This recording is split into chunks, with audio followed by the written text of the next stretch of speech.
Hi guys, and welcome to 6-inch Saturday. So I know I've been sitting in 3 3/4, even though that's what I like more, and that's what I am completist in, and that's what I collect more of. But I am not without some love for some 6-inch figures. Not all of them, too many. But today I'm going with Shadows of the Empire, Luke and Leia set. This recently came this last month, and it's one of the newest 2-packs from the Black Series. It's based on Shadows of the Empire, which is 29 years old. I can't believe they're doing it now instead of waiting next year for the 30th, but nonetheless, all new sculpt for Luke Skywalker. The reason I picked this up is I do have love for Shadows, but I also try to pick up all the Lukes in the 6-inch line. So he's kind of my focus character. Obi-Wan, Luke, and Finn are my 3 focus characters for 6-inch, so he was a must-have. Leia, I have tons of these. When they came out in the archive collection and then went to deep discount stores like, I think Ollie's may have had them, but Ross got these like crazy. It seems like I must have bought 20 of them and gave out as gifts at Christmas and Christmas parties, and I got them, so we definitely have tons of this one. I think there's some small updates to it, but I'm not quite sure. But this is based on the multimedia series that George Lucas came up with back in '96 when he was having these really cool ideas of what if we made a soundtrack and action figures and a video game and comic books and novels, and we have everything that goes with a movie except the movie. And that was what Shadows of the Empire is. Here they out of package, a little less reflection on that. Yeah, this Luke I am really excited about. I was gonna dig out my original figure because he originally came out in '96, like I just said. Everything, ooh, it's loud, came out in '96, Luke Skywalker. Now we want to say the looks like Rise of the Skywalker soldier, right? But he was first. So he originally came out in the Power of the Force 2 Shadows of the Empire line. Let's get his helmet out of the package here. Very loud. And this line was exciting because you had to take in all of it to get the whole picture. You couldn't just read the comic, you couldn't just read the novel, you couldn't just play the video game. You had to put them all together. And even the comic books that came with the Power of the Force 2 figures were supplemental and new stories that added on to even, what the normal Dark Horse comic book didn't have. So it was awesome. It was awesome. It was all inclusive. There he is in his helmet. He looks great. That helmet fits great. Of course, being a Black Series, he is super articulated in just about anywhere you want. I am not one of those people that gush over a billion points of articulation because I was raised in the 70s and 80s with 5 POA. I love it. I love a figure no matter what, but it doesn't impress me if it can bend a little bit more. But I know there's others who do photography and they really enjoy that, so I'm not saying don't make figures articulated. I'm just, as long as they still look good, because there's some figures that are too articulated and they can't stand, or they always look awkward.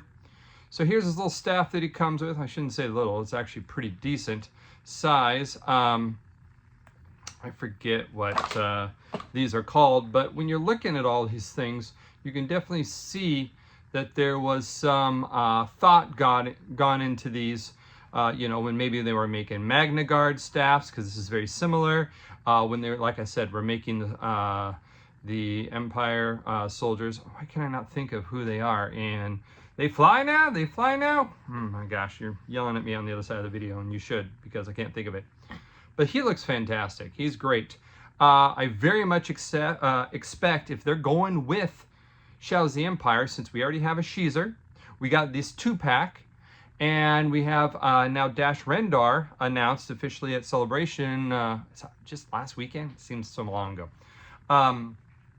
Then I expect fully that we will get a Lando Calrissian in Crimson, I said Crimson Guard, in Imperial Guard, And here is the actual definition from the back of the box. You can see it's got their profiles on there. I think Carrie Fisher's looking pretty decent, pretty Empire Carrie Fisher. Empire Jedi, it gives me the essence of that transition.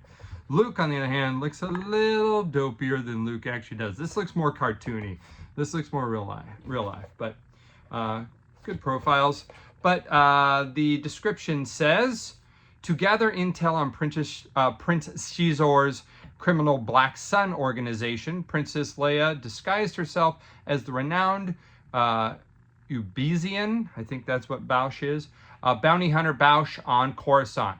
But when the Shizor captured her, it was up to Luke Skywalker alongside his friends, Lando, and posing as Imperial guards to rescue her. So there's the depiction. The insert here comes with a profile of Coruscant. Man, I forget how beautiful Coruscant was. My wife and I went and saw Revenge of the Sith last night, and I could watch Coruscant traffic for hours. Is that weird? It's weird, isn't it? All right, Luke Skywalker, Imperial Guard from Shadows of the Empire, 1996 multimedia. More figures from this, hopefully, are on the way, other than Dash Rendar. I have not picked up the Shizor yet. I saw friends were starting to post about their figures, getting layout here. I'm tempted. I'm very tempted, especially after having these two. Maybe I'll go all in on Shadows. But I say that, and then they're going to drop a whole bunch. Now, tiny accessory alert. She comes with a thermal detonator. All right, here she is. I think the updates to her. Now, when she was released in the archive, she got the photoreal face printing technology upgrade. The deco was improved. I think the torso was shrunk or enlarged. There was something about her size that was changed, I believe. But I think the update on this one is her hair looks a lot lighter than the previous release. This looks more screen accurate, if you ask me. Let's take a look at the helmet. The helmet goes on. It's pretty snug, but there she is. This looks very good. This is very screen accurate. And I'm always curious. They don't put a 1138 on the helmet, unfortunately. Remember for years when we couldn't find where 1138 was in Return of the Jedi until we discovered it was on the side of her helmet. All right, putting her staff in her hand, blaster staff. Okay, weapon was always awkward. She's never seen really using it, and it was always awkward even as a Kenner one. But the cool thing about the Kenner one was it could be stored in her backpack. We'll have to show that if you don't know that already. Her little tank here, backpack, is removable. She's got a G.I. Joe type peg hole system here for that. And yeah, nothing real different about this one. But here they are together, Luke Skywalker and his sister, Princess Leia Organa, trying in the story to recover Han Solo. Now I know these stories have been rewritten. These are not canon anymore. I still prefer them because I'm an old fart apparently. But yeah, great set. Here they are, Shadows of the Empire, alive and well in 2025. 30th anniversary next year. Dash Rendar's coming. Should we pre-order them? Sure, why not? Okay, all right. All right, guys. We'll see you tomorrow.